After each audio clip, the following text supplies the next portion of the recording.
Um, I'll introduce Shivakumar. Shivakumar has been with the society since 2001. He is the director of the Sri-Aurobindo Foundation for Integral Education and Research. He's done numerous workshops, camps for youth, for children, for principals, for teachers, facilitators, and of course coordinates many projects of the Society on Education. He's also the national director of Auro Youth, the youth wing of the Sri-Aurobindo Society. And I personally met him when we were together in Nainital for, sourcing our oneness, a workshop that's organized. But it's like this, you come together and learn from each other. And what has touched me about him is his openness to learn, because we were part of other workshops also together after that. And he's also an advisory member of the SAFIER board as well. So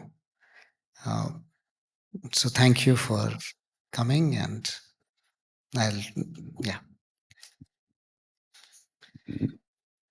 Thank you, Sanjeev and Jayantidi and the entire team for bringing all of us together on a single platform.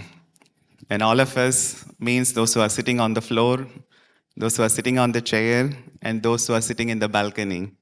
All of us are here on a single platform, which is called the Platform for Integral Education Practitioners, isn't it? We are all here to practice integral education. And naturally, we can't practice integral education unless and until we know what is integral education, at least deep within, so that it can culminate into practice. So I would like to start with a simple question to you. According to you, what is integral education? Now, some of you may have a paper and pen, and if you have, please take it out and very briefly write, based on your experience, based on your practices, based on what you have read about integral education, according to you, what is integral education? Very simply, not a one-page essay, but 2-3 sentences. And those who do not have a pen and paper, just do it in your mind. And then we will proceed. We'll take about 2 to 3 minutes.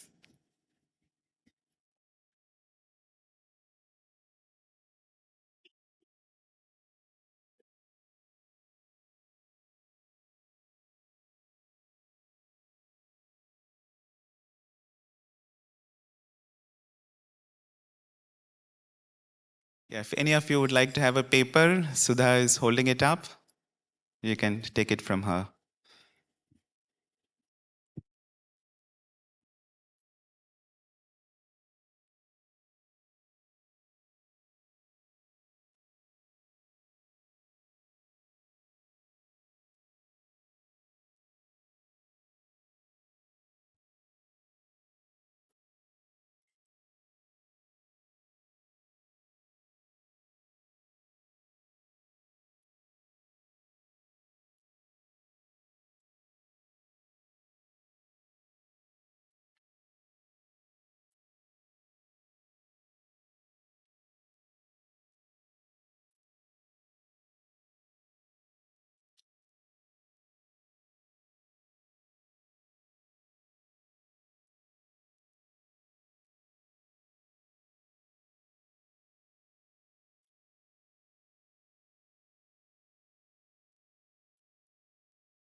If you're done with the writing, just put up your hand so that I know that there are at least a few who have finished writing. All right. And those who have got it in their head, they also.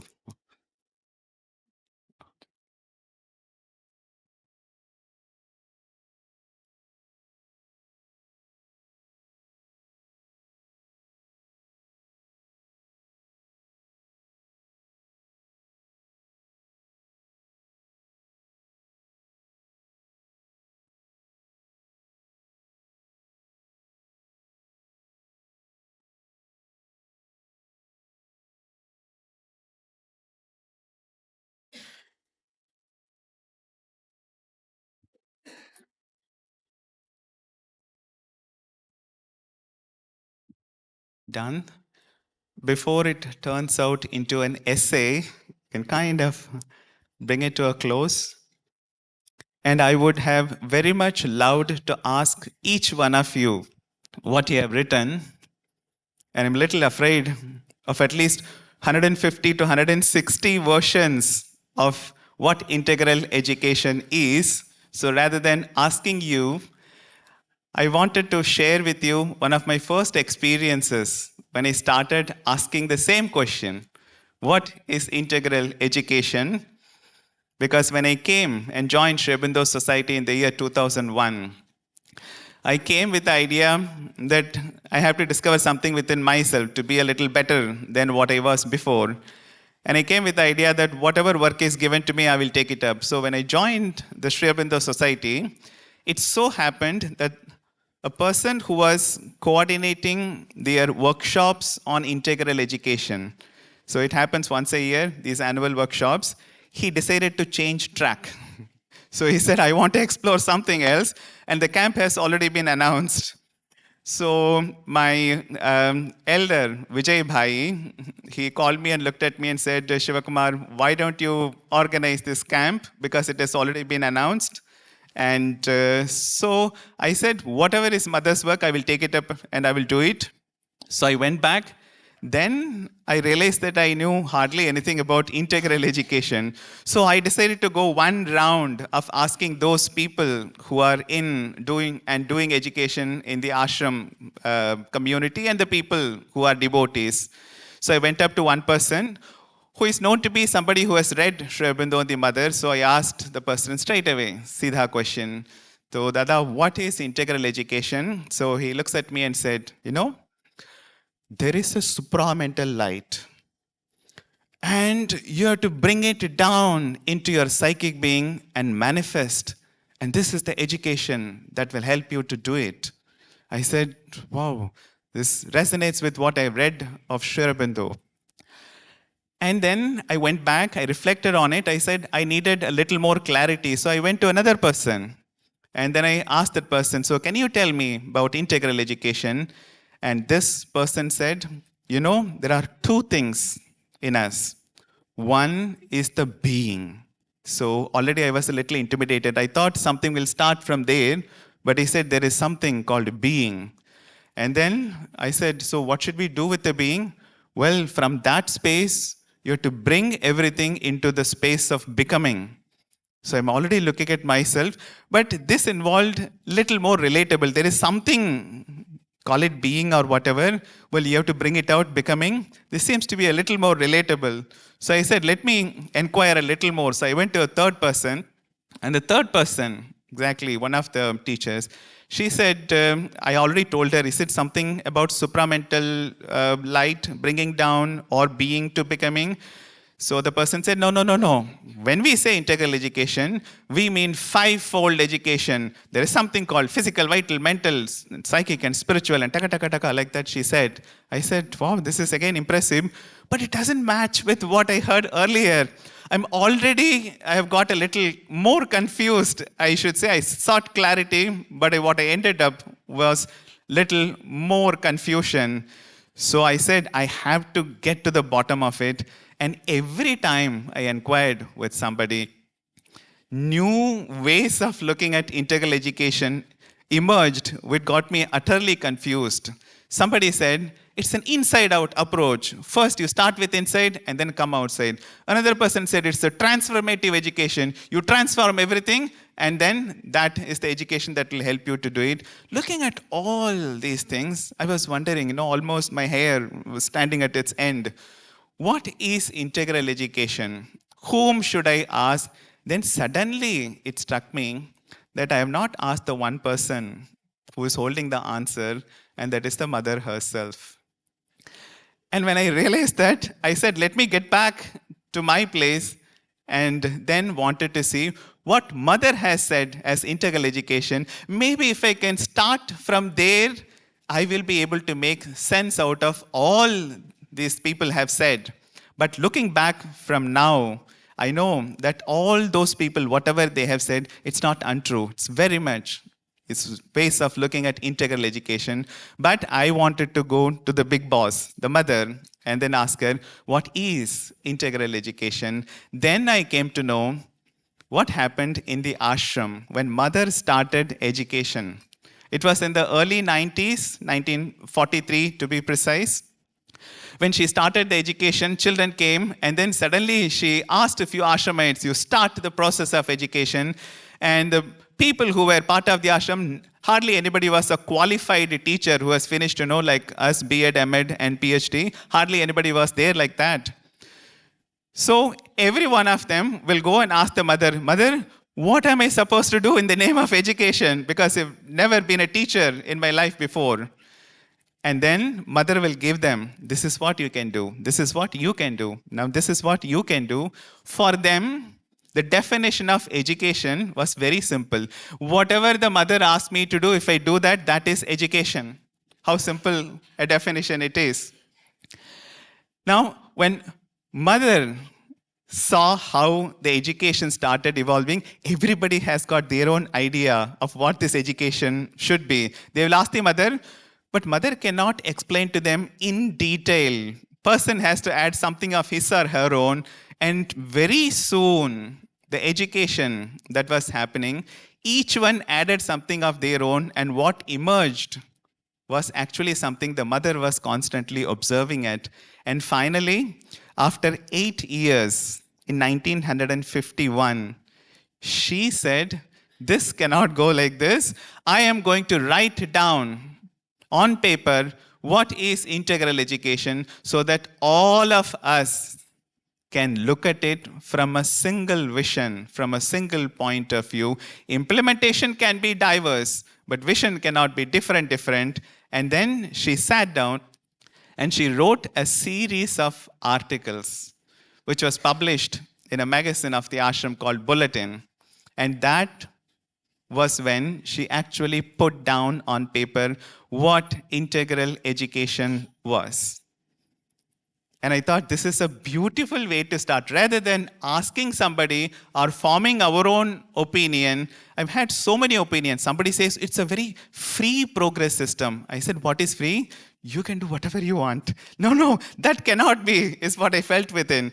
So we have to come to that one person who is, I would almost say, the founder of integral education. And please remember, whenever I say the mother, it's always the mother and Sri Aurobindo. They are the two in one. So we have to ask the founder of integral education, what is the vision which this education should unfold outside, but first inside, within ourselves too. And that is when she wrote that series of articles the first chapter carried the name. Does anybody know what was the name of that very first chapter she wrote? Anybody? It's called Science of Living. And extremely interesting title. She did not say that integral education, and then this is the definition, and this is, she simply said, the very first chapter started with Science of Living. And then she wrote, explaining what is integral education, what are the aspects of integral education. But what I wanted to share with you first was, within a month of her starting to write this series of articles, she wrote an introduction to who are the people for whom this integral education applies. Extremely interesting. So there is already a talk that is this an education for the whole world, or is this an education which is something unique and special and exclusive for the ashram, or now maybe exclusive for Auroville, exclusive for Aurobindo Society? Is it something like that? Or even people outside, can they also practice it? Because there seems to be a big difference, apparently, in the lifestyle, in what they want. And that is when the mother wrote this introduction. It is so supremely important for all of us to know who this integral education is meant for, and then what integral education is. So I have brought with you, and I have also requested that if all of you can carry this, where she has written the Science of Living chapter. We will just refer to a few lines from there in order to just familiarize ourselves with what she has written.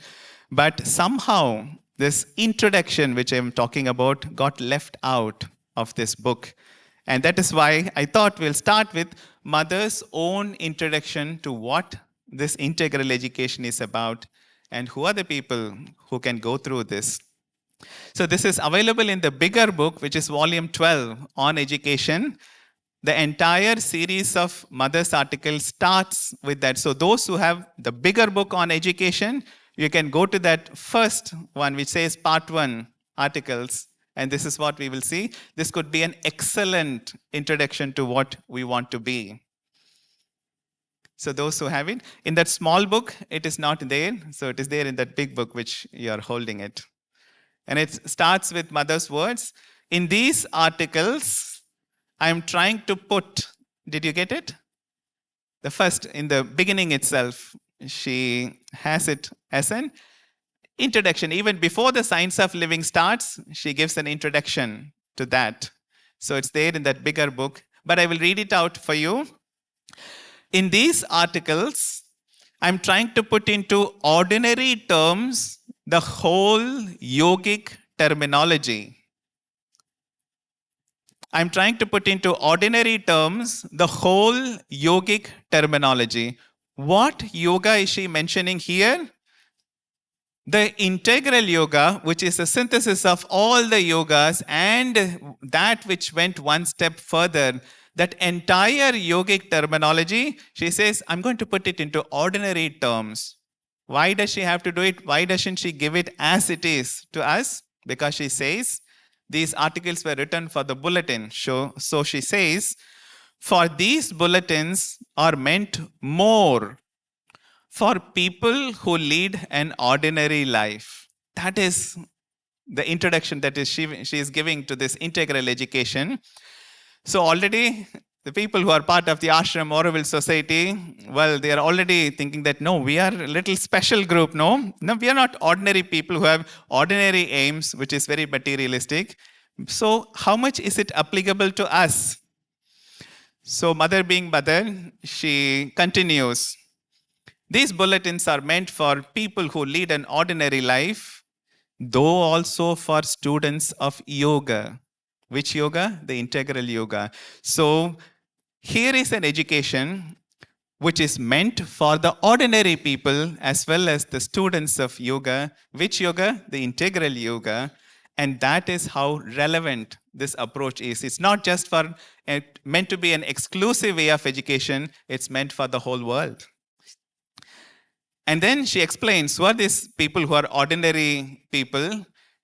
There is one qualification she puts for these ordinary people.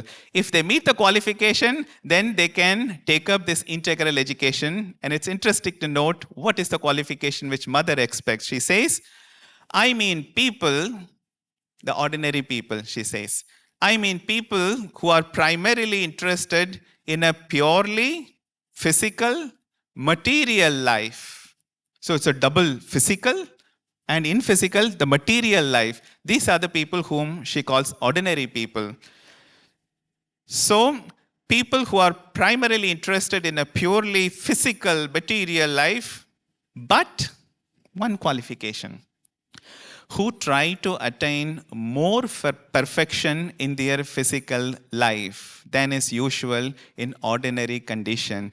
Even in physical material life, there must be people who want to achieve some perfection. And whether these are material people or students of yoga, if they have an aspiration towards perfection, for them is this integral education. And this is what she says. How difficult or how easy was it for the mother to put the entire yogic terminology and the entire vision into ordinary simple terms, even understandable by the ordinary men? The mother herself says it is a challenge even for her. And this is what how beautifully says. We must understand the amount of effort that mother herself put into making this integral education accessible to us. She says, it is a very difficult task, even for her. It is a very difficult task, but it is a kind of yoga. For the mother herself, it's a kind of yoga to put that entire vision into words that you and I can understand, go through, and try to practice, and try to become integral education practitioners. And that is what she says. And then she says, what we want is that humanity should progress. So here is a couple of important things about integral education. She has just given a glimpse. This is meant for whom? The people who strive after perfection in the physical material life or in a yogic life. For the people who strive for perfection is this integral education. And if we look at from that point of view, suddenly our mind opens up, even our heart opens up to the possibility of an education. But what is integral education? Once again, we will have to ask the mother herself to tell us what is integral education. And then she starts with that chapter titled Science of Living. What is integral education? It is a science of living. It's not science of physics, chemistry, biology, which you can actually absorb and teach it in an academic way, but this is a science of living. It's a science of life itself. What type of life? A life where we strive for perfection within ourselves. And once she has set up the context, then she dives straight into what integral education is. And this is where the science of living starts. Because how many steps do you have to take in order to bring out the perfection into your material, physical life? There are as many approaches as there are number of people on this world. There could be as many steps. Maybe we cannot even count. But how can we have an approach which is common to all of us in the name of integral education? She says, don't break your head. It is such a simple and straightforward approach which has only 2 steps. Now, we were thinking of what could be the path that I have to take in order to achieve perfection. And here is mother comes and tells us it is only a 2-step process. What is the 2-step process? If you have the book, now you can turn towards the chapter on science of living, and right under that chapter heading, she has given it as a phrase. In fact, it is 2 phrases combined. These are the 2 steps for integral education. Can anybody would read it out? Right under the science of living, within brackets, the mother has given it. To know oneself and to control oneself. This will lead us to where? This will lead us to perfection. We can be masters of ourselves and achieve perfection to this simple process. And the moment we absorb this vision, what is integral education? It is the science of living. And what is this science of living? How many steps do you have to take? 10, 100, 1,000? Mother says, just 2 steps. To know oneself and to control oneself. And the moment we are all united with this expression of what integral education, just imagine outwardly what a unity that will get formed in this entire atmosphere. Somebody comes from outside and asks any one of you, or even somebody wakes you up in the middle of your sleep and asks, what is integral education? And should the word come out, It's a science of living.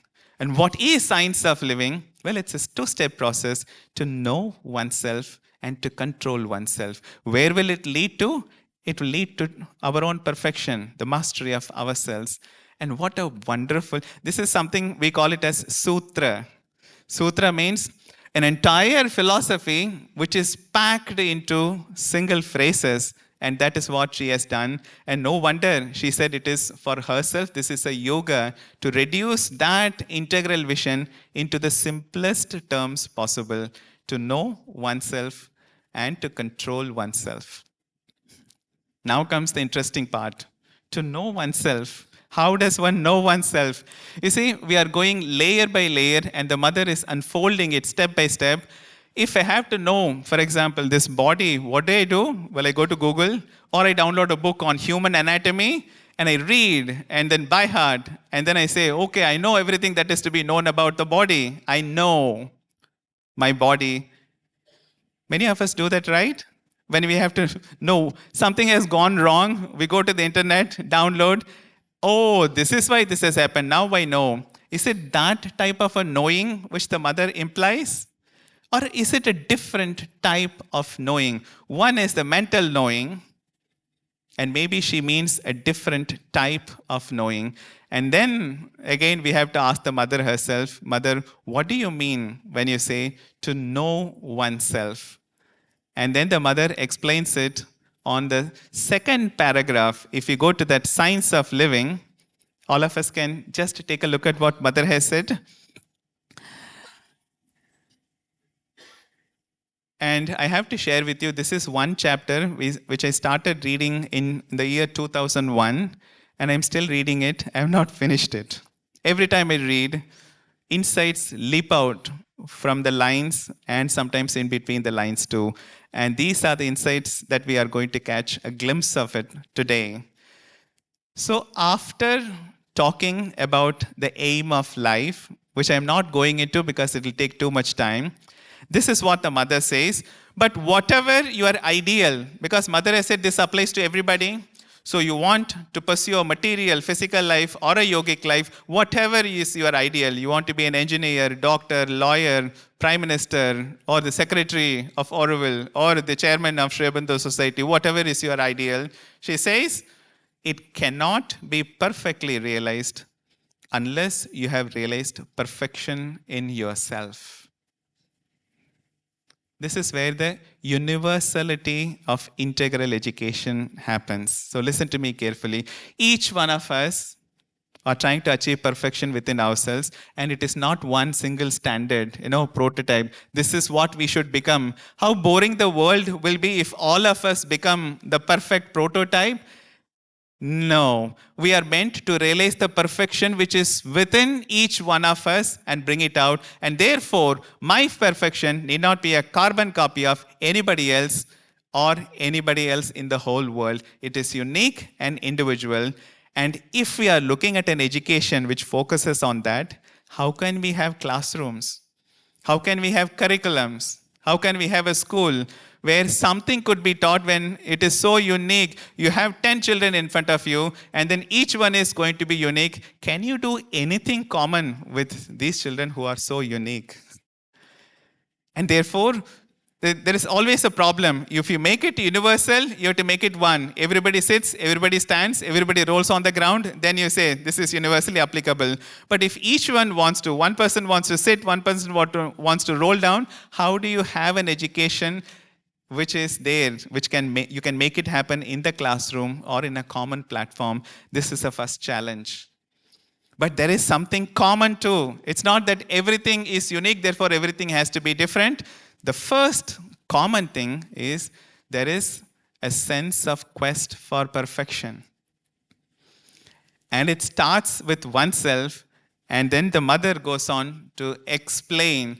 And while she explains, it becomes very clear that yes, we can have a common curriculum, we can have a common syllabus, a common approach too, in spite of everybody being so individual and unique. And I'm going to read what mother has said. To work for your perfection, the first step. What is the first step which was there under the title? To know oneself and to control oneself. What does it mean to know oneself? This is what the mother says. The first step is to become conscious of yourself. There is a mental way of knowing, and there is a way of knowing by becoming conscious of something within oneself. Did you get these two different approaches?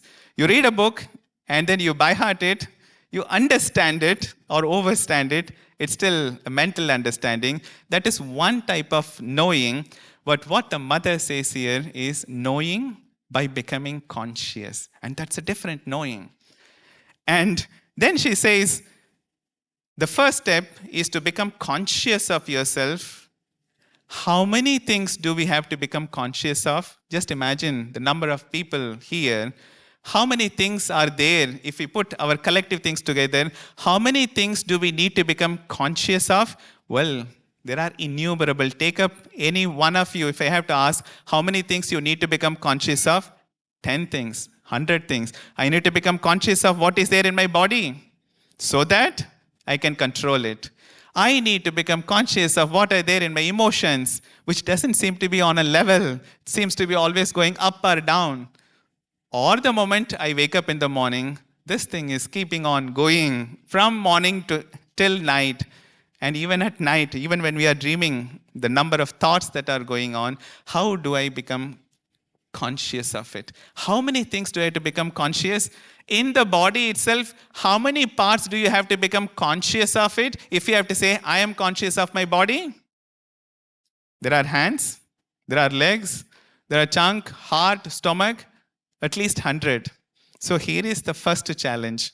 When the mother says that you have to become conscious of yourself, how many parts do we have to become conscious of it? If she doesn't help us to make it simple and yet integral, well, we will be all at sea about integral education. And this is the starting point of the universality. She says, how many things do you have to become conscious? Not 100, but only 3 parts. She has clubbed the entirety of the things to become conscious of into these 3 parts. And whatever you may say will fit into 3 parts. The first one is the body, the physical. All the things in the body, you need to become conscious of how strong you are, how supple you are, how coordinated you are, how much agility you have. All these things, we need to become conscious of it. Why do you have to become conscious of it? So that, what is the next step? To know, to become conscious, so that one can control oneself. Why do you have to do these 3 steps? So that we can become masters of ourselves.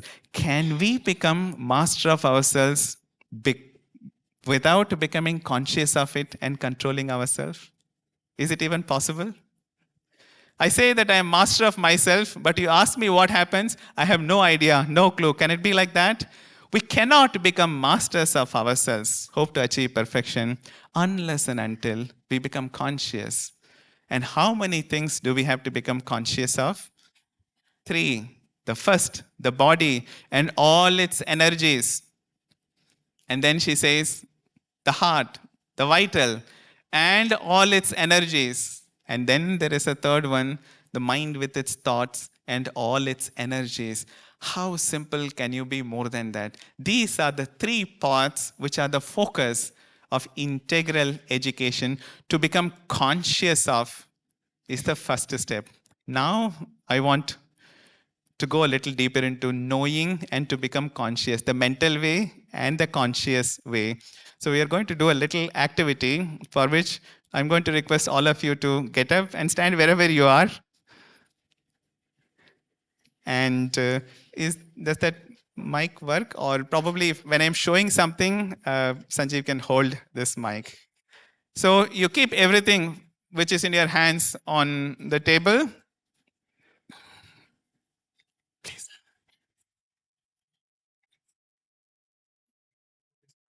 And then go 5 minutes. It's a challenge. Huh. So first listen to what I am going to say. So which hand is this, left or right? Left. This one? Your left, but my right. All right? So you have to take both the hands together in front of you. Now only listen to it. And then when I say do it, you can do it. All right? It's a simple thing. You will have to just give me a feedback. Yes, I understood. It's very simple. All right? With your right hand, you are going to make one nice circle in front of your shoulder. Very beautiful, nice circle. Have you understood it? Got it? With your left hand, you do a circle in the opposite direction. With the right hand, you do it in one direction. In the left hand, you do it with the opposite direction. Have you understood it? Now, I'm going to ask you to do these two simple movements simultaneously. That is the only difference. I'm going to ask you. Wait. Don't start it because the suspense is there. Have you understood it? Have you understood it? Mentally. See, somebody is already getting it. But what is the activity related to? Isn't it a relativity of the body? So if you mentally understood it, has the body also has understood this activity? Yes? No? Not sure. How do we come to know? We can come to know only by asking the body to do it. If it does, we know that it has got it. Yes or no? Now, very slowly ask your body to demonstrate what it has understood, what the mind has understood. So take both your hands right in so that it's little to the front. And in front of the shoulder, you have to make one circle in one direction. And with the other hand in the opposite direction. Now, Jayantidi is going all roller, all in the same direction. One in one direction, the other in other direction, so that nicely and smoothly the hands meet. She's still going in the same direction. It is same direction. So one, exactly. It was so easy to understand with the mind. But I'm not asking your mind to do it. What am I going to do? I've asked your body to do it. Let me see how many of you have got it. Simultaneously, still it is going in the same way. Some people get it and then they want to go the roller coaster way. Shilpadi, this is again same direction. One in one direction, the other hand in opposite direction. And if any of you have got it, just put up your hand. I will give you the confirmation. Got it? Yes, I saw you doing it. Yes, Grace has got it. That is again same. You are just wanting to roll around one in one direction. How easy was it for the mind to understand? But how difficult is to become conscious of it in the body? Interesting. Who has got it? So, Shilpadi, come here. Just. And you can turn around and just show it. Grace also has got it. Yes. And then nice, beautiful circle in front of the shoulders.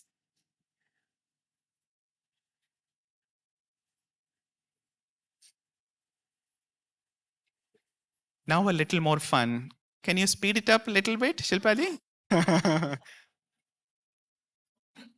Got it? Excellent.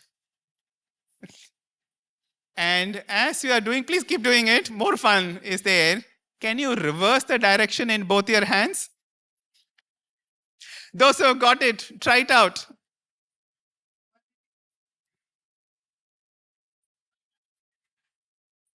Grace is just flowing and Shilpadi also is getting it.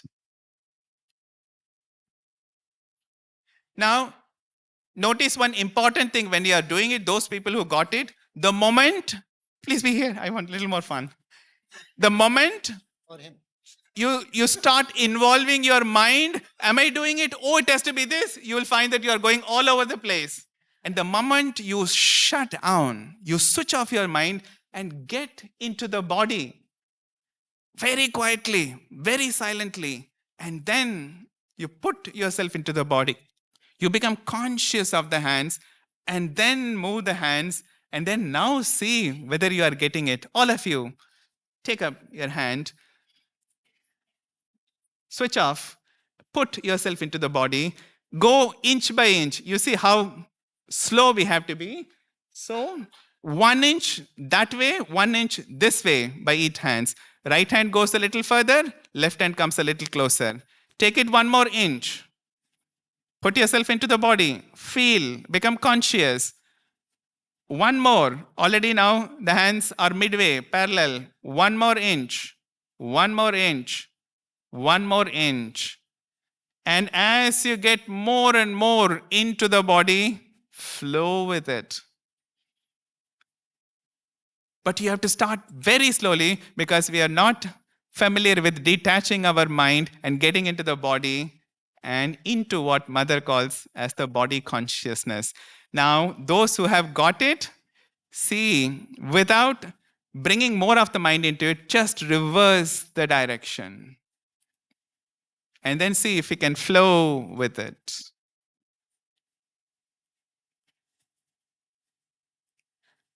You'll find it's more difficult because it's like right-handed person and left-handed person. You're also a directional person. One direction may be clockwise, you're getting it. But the moment you reverse it, it could be. Now go back to your original direction. And I'm going to request Shilpadi and anybody else who got it to start the movement. And I'm going to add another dimension. Increase the speed of your right hand and keep the left hand of the same speed. So both hands are not going to meet same way. By the time one hand completes 1 round, the other hand has finished 2. Something like that.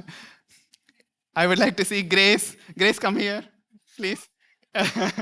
All right. So try consciously, switch off the mind and see whether one of your hand can go faster and the other hand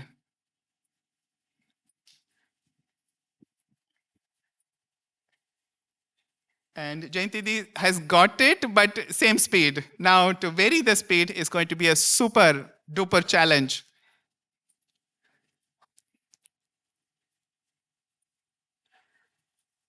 Thank you, Shilpadi. Thank. Now, what I wanted to say is becoming conscious of the different parts. Now, we are talking not about even specific parts, but the body, which is a big part, which has its own 1,000 subparts. So too, the other 2 I have not even touched, actually. Now, Sanjeev is getting his chance to try it, and he is successfully do it. And I'm giving the challenge to Sanjeev that increase the speed of one hand.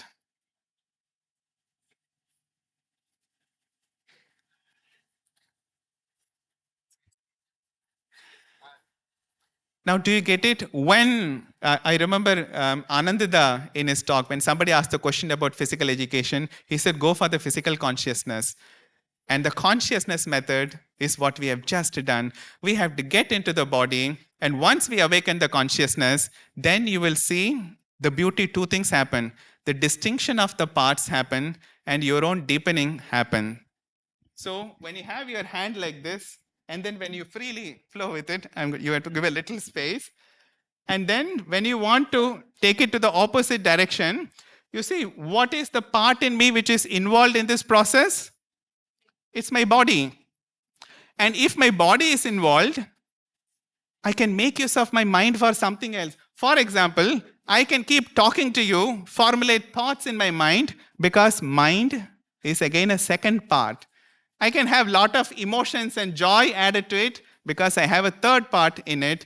And not only to that extent, I can even add speed to one hand, and yet all allowing my body consciousness to do it, because the body consciousness is extremely capable of doing things which you have so far imagined that it is not possible. And that is why Mother said it's so important to become conscious of these parts, physical, vital, or mental. Why should we become conscious of it? So that the intrinsic consciousness, Mother calls it as the body consciousness, awakens. And once it awakens, you just have to go to a gymnasium and you will be able to probably do the triple somersault within a year. If you focus on awakening the consciousness. And this is what the mother said when she said, to know oneself means to become conscious of oneself. And if we can bring this into all our physical activities, just imagine how beautifully the things happen. I tell you, things will unfold at 100 times faster than what you would have imagined. The blooming of all the faculties will happen just like that, because this is the consciousness approach. And this is just a glimpse. Thank you. Please go ahead. Yeah.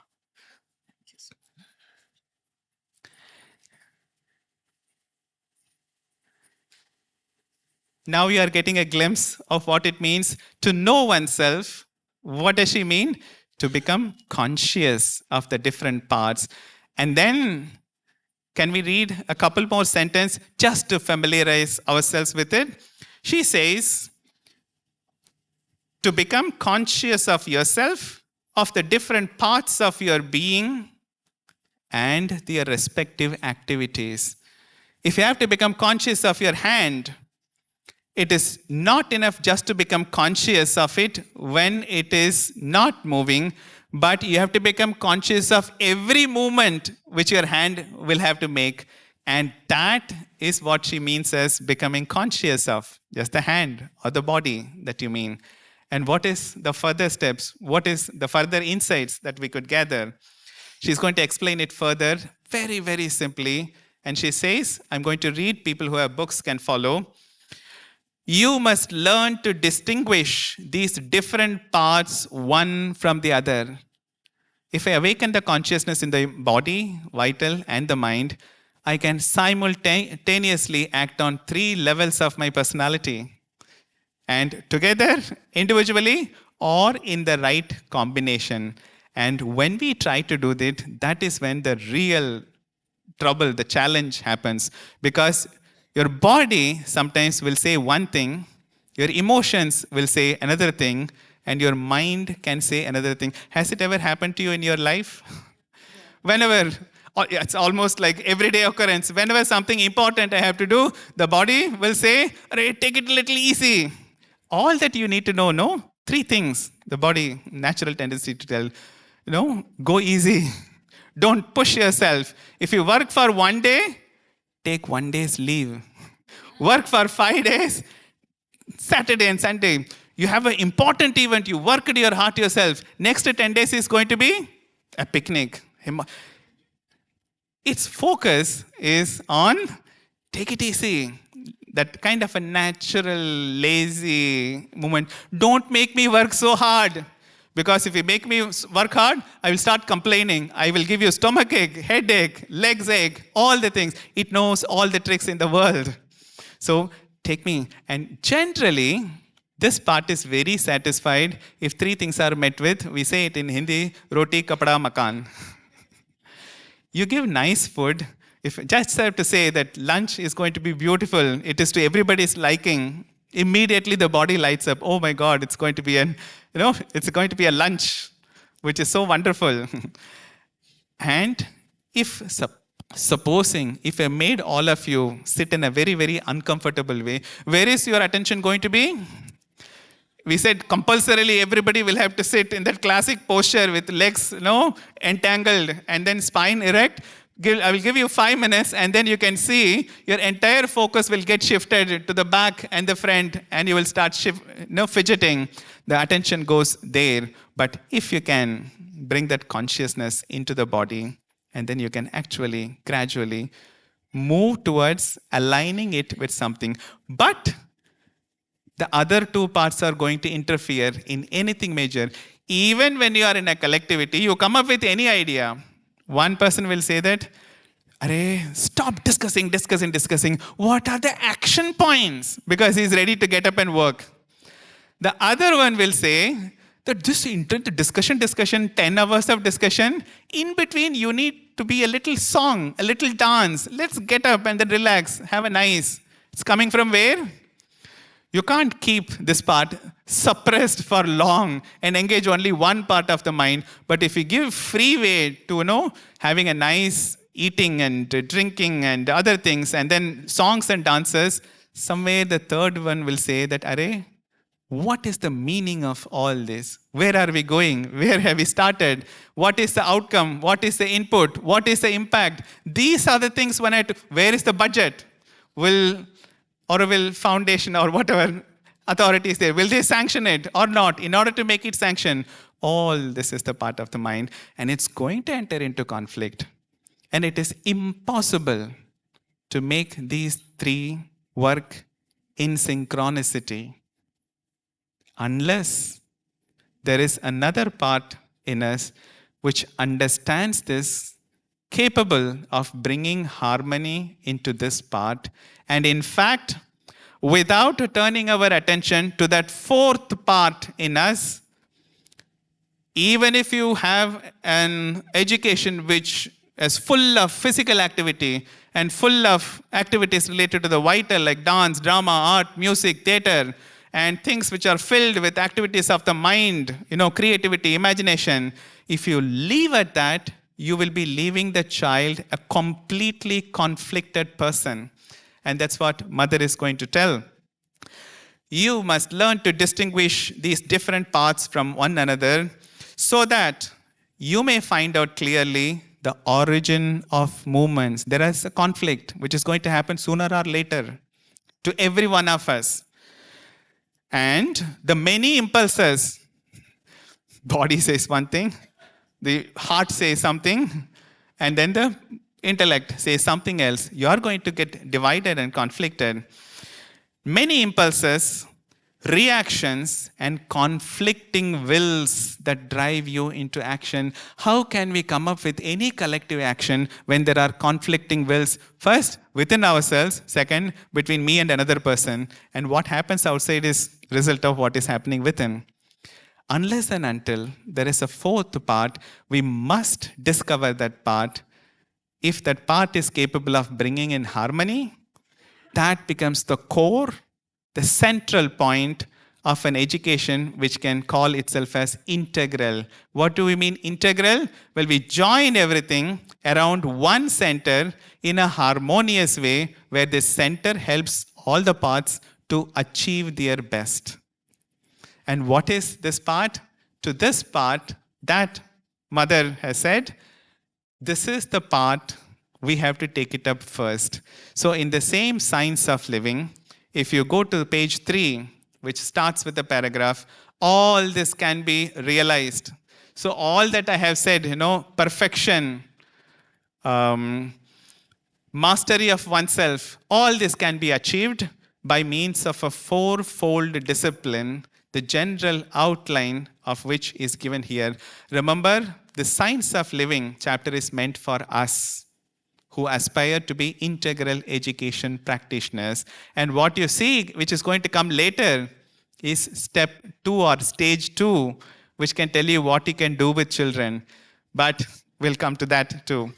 So the mother says, these 4 aspects of discipline do not exclude each other. So what are the 4 parts which mother has introduced? 3, all of us know, physical, vital, mental. And the 4th part, she said, is the mystery part. All of us have experienced it at some exceptional moments of our life when we have felt that joy which is boundless. When we said something which was exactly what needed to be said. Maybe one friend came with a lot of distress.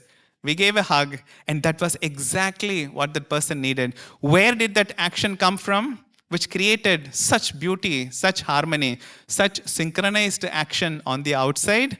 Well, that has come from the 4th part. And that is how important this part is. And then she says, the starting point for all of us integral education practitioners, we can start with our body, work on it. We start with our vital, we start with our mind. All can be done, but let the starting point be this, is what mother says. The starting point is what can be called the psychic discipline. Not with the body, not with the vital, not with the mind. We who are fully grown up adults, we start right from that one point which is capable of bringing harmony from day 1, from step 1. of our journey of integral education practitioners. But we want to know, what is this psychic? And this is what the mother says. One of the most down-to-earth, simple, and yet integral, I would say, definition of the psychic within us. And she says, we give the name psychic to the psychological center of our being. When I say I, where do we point out? We say I. We don't say I here or anywhere else, isn't it? There is a natural recognition for each one of us, something here. But here, there is another part which is more problematic, the heart, the vital. It's not the heart that the mother says. It is something which is behind the heart. And that is one important distinction we will make. The starting point, we give the name psychic to the psychological center of the being, the seat within, behind our heart, of the highest truth of our existence. Right now, this is who I am. There are so many people say, no, be who you are. And mother says, no, don't be who you are. Be who you are in your highest possibility. And there is a big difference. Sometimes we say, no, just say what comes to you in your mind. And people think that that is a beautiful approach.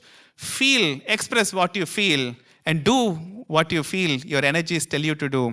Not to go for that. This is where the free progress in the real sense happens. Not to freely follow your physical, vital, or the mental, but to go deep behind to that center. And she says that which is the highest truth of existence. This is the highest truth of Shivakumar, is not in what the Shivakumar is right now, but deep within, behind the heart. And then she concludes in a most beautiful way, that which can know this truth and set it in movement. That part within knows what you are meant to be. Shivakumar, the real Shivakumar, it knows. And not only that it knows and sits smug inside, it can set it in movement. It can set us on the journey of discovering myself, the real me. And this, as integral education practitioners, if we can take it for ourselves, that could be an excellent beginning. And with one more thing, one thing is to start with ourselves. The other one is to translate it into the classroom experience. And there, I'm going to read out one suggestion by the mother, and then we will conclude. And for that, you will have to go to the second chapter, which mother wants all of us to read as practitioners of integral education, which is titled, second chapter, Education. And in that education, you will have to go to the second page, which starts with, there are other parents who know that their children, etc., etc. You can come to the fifth line. The first thing to do. Have you got it? Know that the first thing to do, fourth line. And if you have a pencil, go ahead and mark it. This is what she says. How does one translate and make integral education happen with the children? She says, the first thing to do in order to be able to educate the child is to educate oneself. What does it mean to educate oneself? Means we can't go back and go for another MA, PhD, another degree. And what mother means by educating oneself is simple, to become conscious and master of oneself, to know oneself and control oneself. This is what says. And suddenly, you see, the integral education, which is supposed to bring perfection in each one of the children, becomes very easy. How?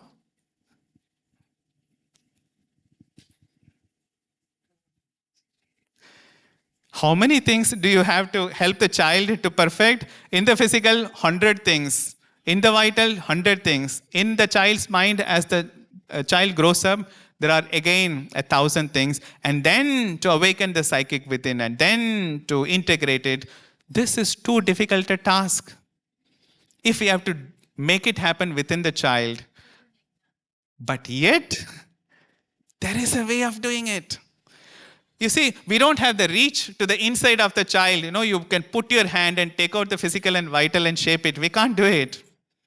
But yet, there is a way of reaching out to the inside of everybody who is around us. And that method is what the mother says.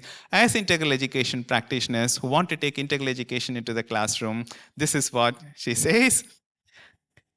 To become conscious and master of oneself so that one doesn't set a bad example to one's child. That's it.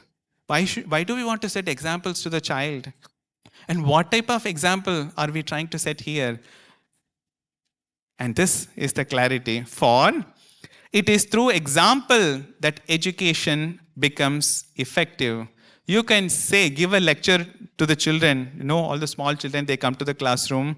You start with a lecture, there is a soul, there is a being inside you, and then there is a supramental, and you will be scaring away the child. Just like that. Even with grown-ups, you can start with lectures and words will have no effect. And yet, mother is not dismissing all those.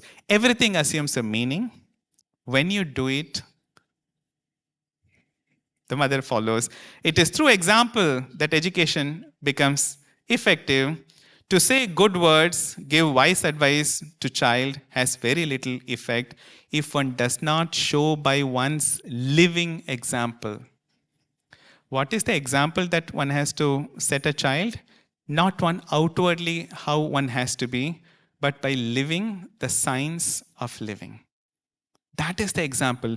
Outwardly, not how you should look, talk, and then behave, but in one's being, to know, to become what one is. That is the example. You become whatever you want to be, and the child will follow not what you have become, but the process of achieving perfection in oneself. And therefore, as integral education practitioners, this is something that we can start with.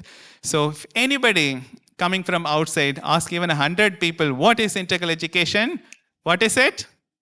It's a science of living. And then the person asks, what is the science of living? And you say, oh, it's a very simple 2-step process. The person gets already enthused. What is it? To know oneself and to control oneself so that you can become master of yourself. And for us, what is the starting point? To discover that psychic being and base our life on it so that we become, mother says, living example of what we want our children to be. We will pause here and see if we have overshot, so sorry. But I thought we have to set it in the right direction. If as integral education practitioners, if you want to take up for reading, the first 2 chapters, the science of living and the education, read it, reread it, put it into practice so that you can become the subsequent chapter where mother will tell you what you can do with the children. There is a physical education, there's a vital education, there is a mental education, and then the psychic and spiritual education. All that is what you have to do with children. But the first step for us, science of living and education, and then take up the reading of physical, vital, mental, and all that. And it will be much more complete. Thank you.